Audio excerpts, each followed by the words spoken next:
तंत्र क्या होता है? नदी तंत्र से अभिप्राय है मुख्य नदी या फिर नदी, कुछ भी लिख दीजिए। मुख्य नदी के साथ जब उसकी सहायक नदी मिलती है तो मुख्य नदी और सहायक नदियां या नदी दोनों को मिलकर के हम कहते हैं नदी तंत्र, रिवर सिस्टम। तो आप भाषा में ऐसे भी लिख सकते हैं कि मुख्य नदी और सहायक नदियां मिलकर के नदी तंत्र का निर्माण करती है, और मैंने ऐसा लिख दिया है। अब यहाँ पर हम हिमालय की नदियों में सिंधु नदी, गंगा नदी और ब्रह्मपुत्र नदी, 3 नदियों का नाम मुख्य है। सबसे पहले हम पढ़ेंगे सिंधु नदी, जिसको आप इंडस रिवर के नाम से भी जानते हैं।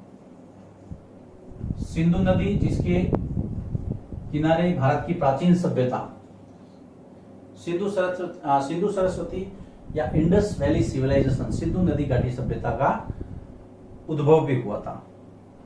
अब देखिए यहां पर आपको जो मैप नजर आ रहा है उसमें आपको सिंधु नदी तंत्र स्पष्ट रूप से नजर आ रहा है। तो हम क्या करेंगे, इस नदी के उद्गम से इसका जो निकास है, जहां पर यह मिलती है समुद्र के अंदर, वहां तक मैं आपको कच्चे मानचित्र से बताऊंगा, बाकी उसी को आपको उस मानचित्र से मिलान करना है। सबसे पहले जो उसका उद्गम है, यह है तिब्बत के अंदर मानसरोवर झील। यह है मानसरोवर झील, मानसरोवर तिब्बत जो कि चीन के आधिपत्य में है। इसका उद्गम हो रहा है मानसरोवर झील से। मानसरोवर झील के पास में, इसके उत्तर में यहां पर कैलाश पर्वत है, और कैलाश पर्वत के पास में यहां पर बोखरचू एक जगह है, और बोखरचू के पास में एक ग्लेशियर है जिसको सानोख्याबाब ग्लेशियर कहते हैं। तो यहां पर उद्भव जो है इसका सानोख्याबाब या सानोखाबाब ग्लेशियर से है, जो कि कैलाश पर्वत के उत्तर में बोखरचू के पास में है। अब देखिए ये जो नदी है इसका उद्गम हुआ, अभी ये चीन के अंदर, तिब्बत के अंदर बह रही है, लेकिन भारत के अंदर जब ये प्रवेश करती है तो वो क्षेत्र है लद्दाख, और लद्दाख के पास में जहां से एंटर होती है उस जगह का नाम है दमचोक। यहां पर ये लद्दाख में जब प्रवेश करेगी तो ये जो पॉइंट है इसको हमने नाम दिया है ये दमचोक, और दमचोक है लद्दाख, भारत। लद्दाख में प्रवेश करने के बाद में ये 2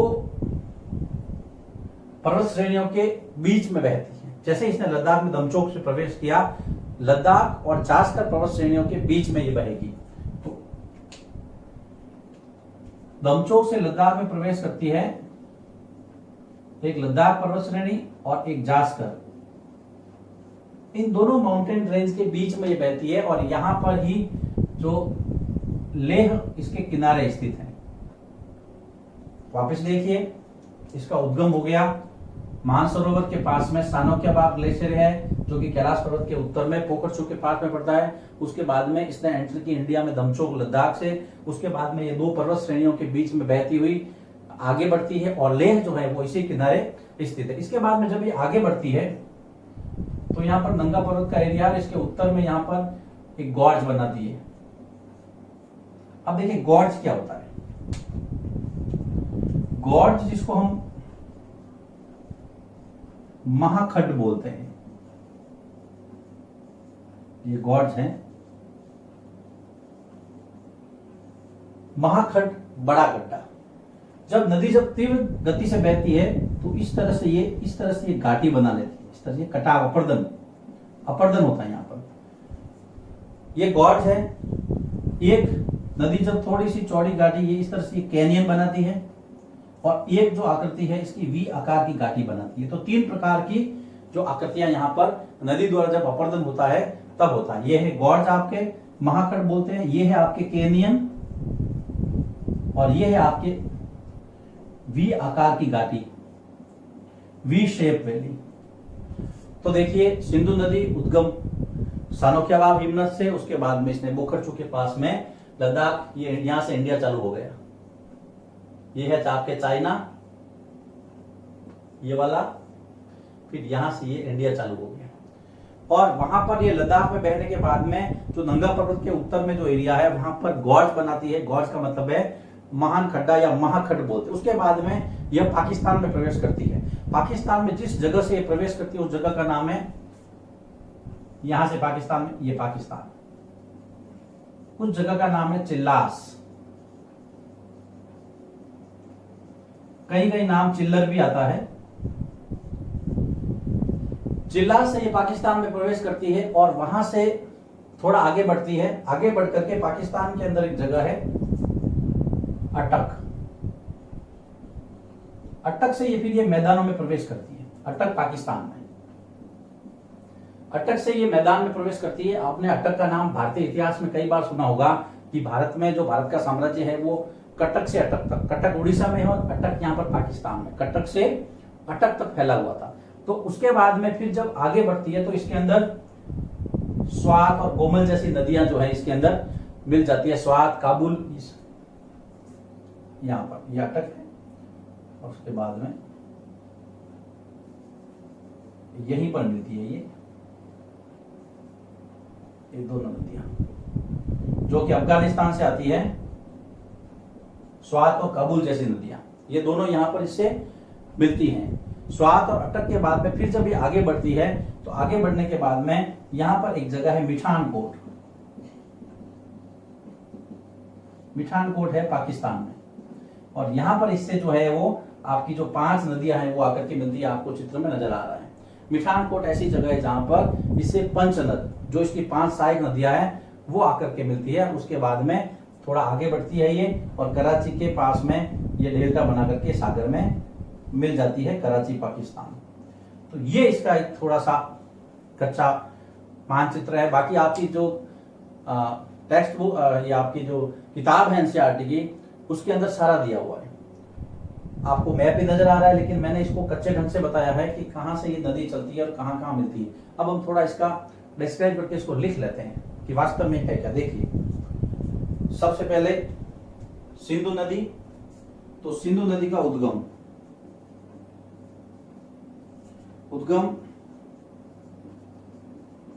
मानसरोवर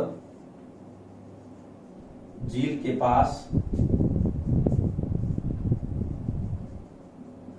सानोख्या व्याव या सानोखा वाव हिमनद अर्थात ग्लेशियर से, ये इसका उद्गम हो गया। उसके बाद में इसका भारत में प्रवेश, इसकी भारत में एंट्री होती है दमचोक और जो है लद्दाख के अंदर। उसके बाद में ये 2 पर्वत श्रेणियों के बीच में बहती है।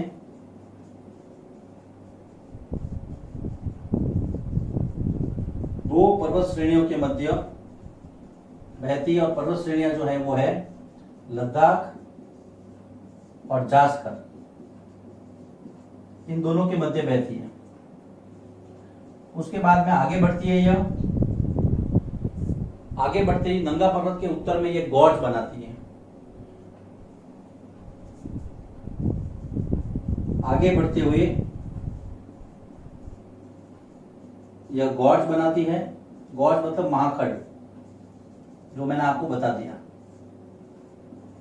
उसके बाद में पाकिस्तान में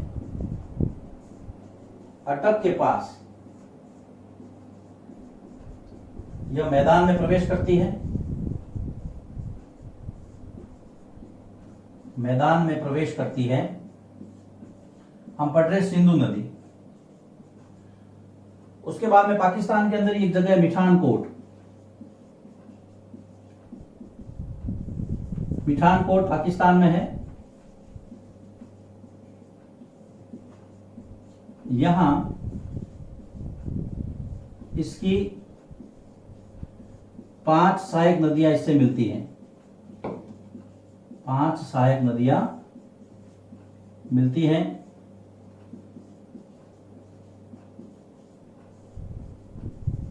रावी, व्यास, सतलज, झेलम और चिनाब। उसके बाद में आगे चलिए कराची के पास, कराची पाकिस्तान में, कराची के पास डेल्टा बनाती है, डेल्टा बनाकर यह अरब सागर में मिलती है, यह अरब सागर में मिल जाती है। तो ये है सिंधु नदी। अब देखिए इसकी जो लंबाई है, इसकी जो लेंथ दी हुई है, लेंथ दी हुई है आपके 2900 किलोमीटर इसकी लंबाई।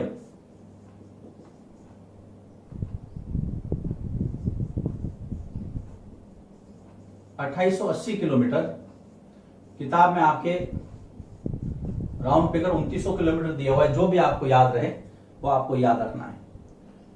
कौन कौन से देशों में बहती है? भारत, पाकिस्तान और चीन। भारत, पाकिस्तान, चीन और अफगानिस्तान से भी जो दो नदियां आती हैं, इसकी सहायक नदियां, तो हम लिख सकते हैं अफगानिस्तान। भारत में किन किन राज्यों में ये बहती है? आपको इंटरनेशनल जो इसका बहाव है वो भी ध्यान रखना है और भारत भी ध्यान रखना है। भारत में ये पंजाब में, हिमाचल में, जम्मू कश्मीर में और लद्दाख में। पंजाब, हिमाचल, J&K और लद्दाख, जो आपने मानचित्र में देख लिया है। अब इसके बाद में हम बात करते हैं इसकी सहायक नदियों की। इसकी सहायक नदियां कौन कौन सी है, इसकी ट्रिब्यूटरी। तो इसके अंदर तो मैं नहीं बता पाया हूं, लेकिन मैं यहाँ पर नाम लिख लेता हूं और जो मैप है, मैप में आपको पता चल जाएगा कि हाँ इसकी कौन कौन सी सहायक नदियां। अब दो तरह से, एक तो राइट साइड से मिलती है, दाहिनी ओर से।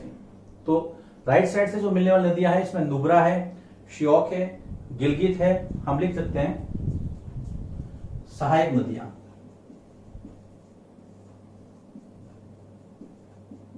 सहायक नदियों में राइट साइड से श्योक, नुब्रा, गिलगित। आपको इसकी लिस्ट बनानी है, कई बार पूछ सकते हैं कि इनमें से कौन सी इसकी सहायक नदी नहीं है। फिर है हुंजा, स्वात, काबुल, हुंजा, स्वात, काबुल और गोमल। इसको बाद में गोमती नदी कहा गया। ये जो इसकी राइट साइड में दाईं तरफ से मिलती है, और जो लेफ्ट साइड में जो मिलती है उसमें जास्कर है, द्रास है और पंचनद। मैं यहां पर लिख लेता हूं, यहां पर लेफ्ट साइड की जो सहायक नदियां हैं जो कि इसके बाईं ओर से मिलती हैं, तो इसमें जास्कर है, फिर द्रास है, ये इलाके भी हैं और नदियों के नाम भी हैं। और पंचनद, पंचनद में वही है, ये पंचनद, रावी, व्यास, सतलज, झेलम और चिनाब। ये लेफ्ट साइड से मिलती है इसमें, तो ये आपको ध्यान में रखना है। ये पंचनद कौन सी है? ये पंचनद ये रही, मैंने सबके नाम में लिखे हैं, ये पंचनद है। तो ये आपको इसके अंदर सिंधु नदी में आपके सिलेबस में इतना दिया हुआ, इतना आपको पता रखना है। हिमालय नदी हमने स्टार्ट किया, सिंधु, गंगा, ब्रह्मपुत्र, 3 नदियां हैं मुख्य रूप से। जब नदी के साथ में उसकी सहायक नदी मिलती है तो उसको नदी तंत्र कहते हैं, रिवर सिस्टम कहते हैं। सबसे पहले हमने सिंधु नदी को लिया उद्गम, तिब्बत में मानसरोवर के पास में सानो के बाद ग्लेशियर है, वहां से लिया। फिर लद्दाख के दमचौक से इंडिया में प्रवेश करती है, भारत में प्रवेश, दमचौक, लद्दाख। फिर 2 पर्वत श्रेणियों के बीच में यह बहती है, लद्दाख और जास्कर के बीच में। उसके बाद में आगे बढ़ते हुए ये गॉर्ज बनाती है, महाखंड बनाती है। महाखंड क्या होता है मैंने आपको बता दिया, जो तीव्र अपर्दन से, फिर कैनियन और वी आकार की घाटी, ये 3 प्रकार की जो संरचनाएं हैं वो बनाती हैं। उनमें से यहाँ पर गॉर्ज बन रहा है जिसको हम महाखंड कहते हैं, महान बड़ा खड्डा। उसके बाद में पाकिस्तान में ये अटक के पास मैदान में प्रवेश करती है, अटक का महत्व मैंने आपको बता दिया। उसके बाद में जब आगे बढ़ती है तो एक जगह है पाकिस्तान में मिठानकोट, ये क्वेश्चन कई बार आता है कि मिठानकोट का महत्व बताइए। पाकिस्तान के पास इसके यहाँ पर इसकी 5 जो सहायक नदियां हैं वो मिलती। अब देखिए 1960 के अंदर सिंधु नदी जल समझौता हुआ था, 1960 सिंधु नदी जल समझौता, जिसके तहत सिंधु नदी के जल का 20% भारत उपयोग कर सकता है और वो भी सिंचाई में। इस समझौते के तहत 1960 में सिंधु नदी जल समझौता जो हुआ था उसके तहत भारत इसका 20% जल उपयोग कर सकता है, वो भी सिंचाई में, और भारत करता है इसका उपयोग। पंजाब, राजस्थान और हरियाणा 3 राज्यों के लिए इसका उपयोग किया जाता है सिंचाई में। पंजाब, राजस्थान और हरियाणा। तो ये सिंधु नदी के बारे में कुछ मोटी मोटी बातें हैं जो आपके सिलेबस में दी गई है, और मैंने इतना ही कवर किया। 1-2 चीजें एक्स्ट्रा भले ही बता दी हो, लेकिन अब इस पूरे बोर्ड वर्क को आपको लिखना है, और जैसा जैसा मैंने पॉइंट टू पॉइंट आगे चला हूं वैसे वैसे आप इसको नोट्स मेंटेन करेंगे। उसके बाद में इसको देखेंगे तो आपको सारी चीजें क्लियर हो जाएगी। इसके बाद में सिंधु नदी के बाद में फिर हम जो दूसरा नदी तंत्र पढ़ेंगे वो पढ़ेंगे गंगा नदी तंत्र। लिखिए इसको, उसके बाद में हम आगे बढ़ते हैं।